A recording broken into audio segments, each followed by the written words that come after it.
All-Star.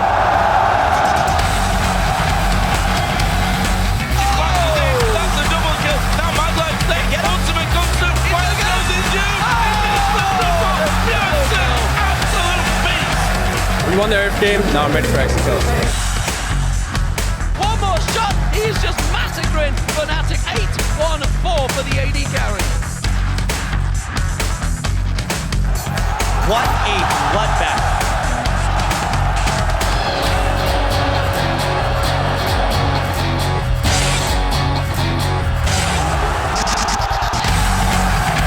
Tu peux faire au-dessus, Zerga. Et là, il y a...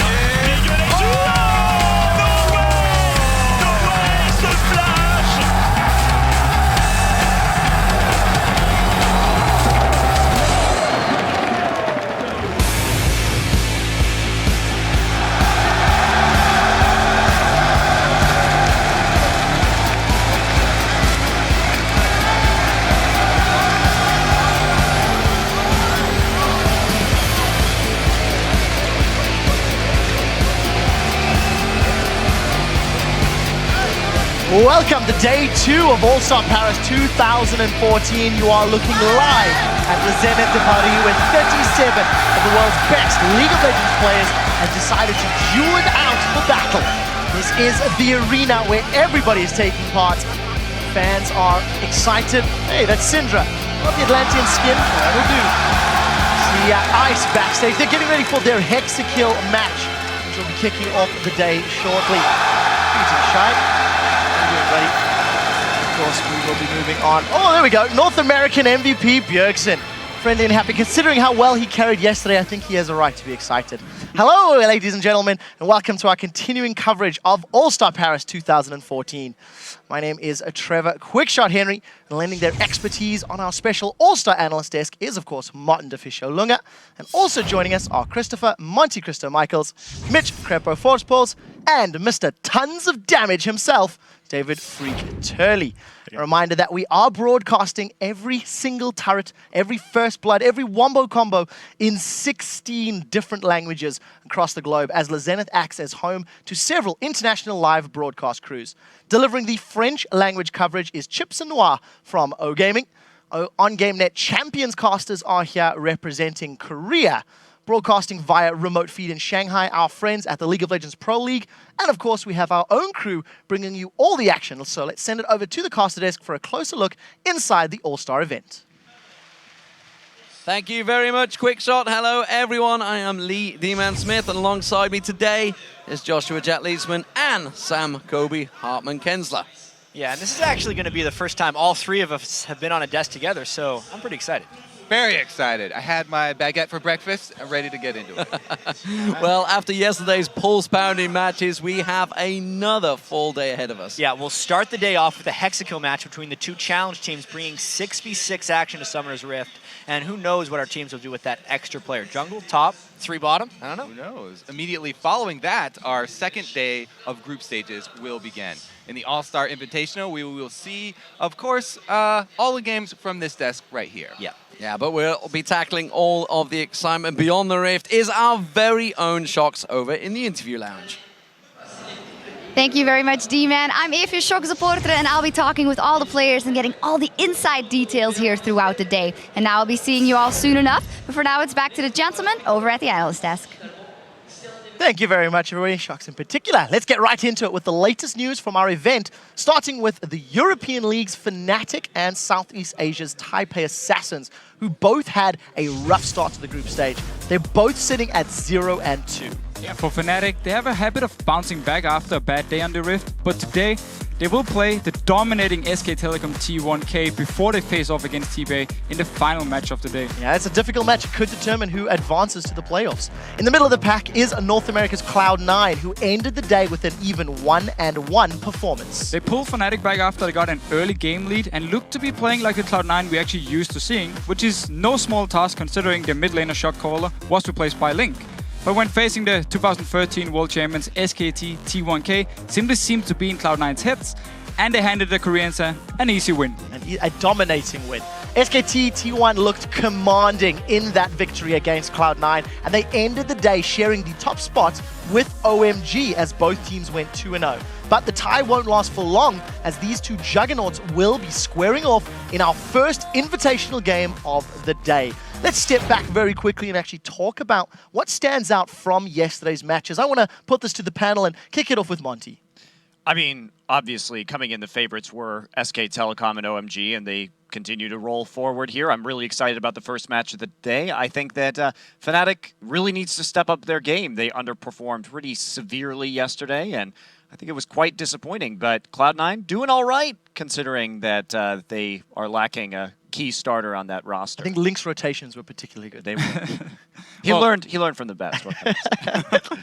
Very good point though by Monty here. Fnatic, they really need to show they can bounce back after a very bad start, because all from Europe are counting on them to perform here, and we actually expected more from Fnatic. So I want to see them go in here, maybe not beat SK Telecom T1, but at least beat TPA, get into the playoffs then, and then show something in the semifinals. Fnatic's notorious for dropping the ball day one though, and then coming back in convincing fashion when everybody's giving up on them. Other than that, I really like what CLG is doing here with their 4 substitute players. We'll have to see what they do. Free closing thoughts? Yeah, so for me what stood out was the fact that I saw a number of players playing off their game, like playing worse than they should, because they've been pros for a while. The top laner of TPA, Achi, I think played really awkwardly and weirdly, and also Balls made a couple of really bad decisions where he like teleports to a turret and dies 1v2, and like you're used to playing in 1v2 lanes, like welcome to North American well, you're League not. of Legends. They're 4v0 now. 4v0. But even still, like he played in Season 3, right? So there's players who are making mistakes that are uncharacteristic, and I want to see those get fixed. Yeah, we'll have to see if TPA can bounce back. And let's not forget, the Ultra Rapid Fire yesterday was quite dramatic as well. On the topic of that, yesterday the Ice and Fire Challenge teams did face off in that Ultra Rapid Fire match that was completely over the top. Team Fire did defeat Ice, netting themselves 2 points for the team. And today the action starts as the squads meet in a 6-on-6 hexakill match worth another 2 points. Their rosters will be rounded out by 2 former pros you voted on, which means Messiah will head to Team Ice, while Toys will join Team Fire. And then we'll head into the second half of the group stage, beginning with SKT T1K versus OMG. That'll be followed by Cloud9 against Taipei Assassins, then Fnatic will take on SKT T1K. After that, Cloud9 faces OMG, and the final match of the day will be Taipei Assassins versus Fnatic. Yeah, another fully stacked day of games. Right now, it is time to take a closer look at some of the plays that shaped these standings. So these are some of your hashtag All-Star big plays. First up, it is Piglet's kill of Meteos in SKT's Stomp.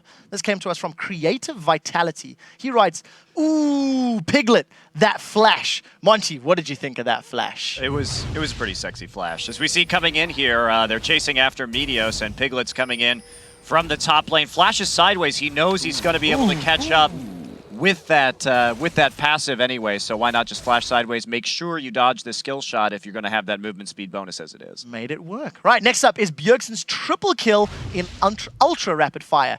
This came from let's try this. Karamandogu35. He writes, "The mechanics of God Bjergsen." Crepo, what do you think? Is he a god? It was very ooh as well. So yeah, he's going, he kills one, but then I feel he gets distracted. He should have gone for the turret. I really feel he rotates out of the lane to go for that kill, and I don't know. I mean, yeah, he shifts in, kills him. I mean, I would have done that too. And then he's fighting Mad Life. I mean, I've killed Mad Life before, so I don't know. It's aight. You sound a little bitter there, Crepo. You sound I don't know what you're talking about. It's salty. Not at all. All right, finally, Expecka landing the spear against OMG. This comes from @Ignatz. He writes, "The spear landing on Sun, giving Peke the double kill. It's like when Moses divided the Red Sea." Freak, break this one down for us. Yeah, basically magic powers here. Peke, he's got good skill shot accuracy, so the fight starts with people backing off. But I actually kind of like this play right there because they managed to re-engage properly. The culling is really good as well. And you just kind of get the chase javelins.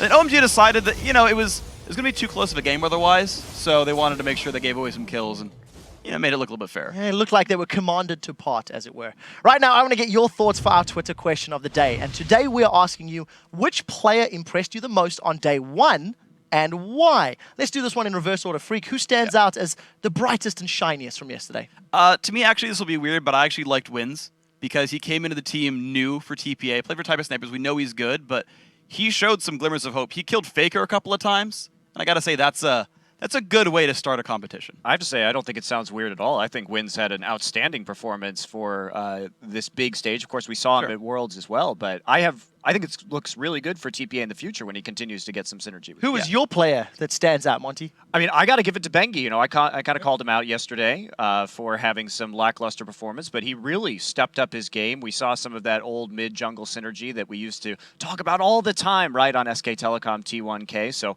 maybe this kind of challenge, this All-Star event, is what he needed to kind of find himself again in the jungle.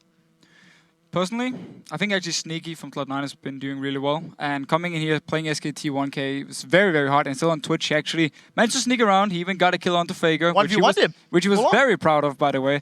So I think actually he's been playing really well, and he continued the trend from NA. And who stands on your mind, Creppo? Well, I was going to say wins, but well, thank you very much. I really liked what he brought to the table in terms of ganks, and then they tried to shut Faker down, didn't work.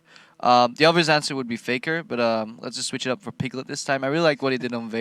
A lot of like nifty little tricks here and there, just sidestepping skill shots, knowing when to go in. One time he just seemingly randomly popped his ulti, and just people were like, what's he doing? I ended up chasing them 2 screens away with the backup from Faker. Good synergy, plays. Well, yeah, hyper carries and did it also well. I have to highlight Alan, personally. I don't usually answer these ones on the desk, but Alan on Thresh was very impressive for me yesterday. Anyway, for those of you playing along at home, send your answers to us at LOL Esports. Use the hashtag AllStar for this one. We will check your answers and highlight some of our favorites later in the show. When you guys are done tweeting, head over to lolesports.com, where you can also vote on all of today's matches and see how your calls match up against ours. Just choose the winners and hit submit, and we'll check in throughout today's games. And you can also decide the Super 1v1 match that will happen just before the finals tomorrow. Or Sunday, sorry. You pick the pro from Team Fire and the pro from Team Ice, who you most want to see battle it out. The player with the most votes will face off on Sunday, and the victor will get 3 points for that team. Just head over to vote.lolesports.com for all the info. All right, we do have to take a very quick break, but when we return, the action gets underway with teams Ice and Fire taking to the Rift in our second challenge match of the All-Star event. It's a Hexakill battle. You see the players on your stage getting themselves ready, getting themselves connected, and about to take it all out against one another.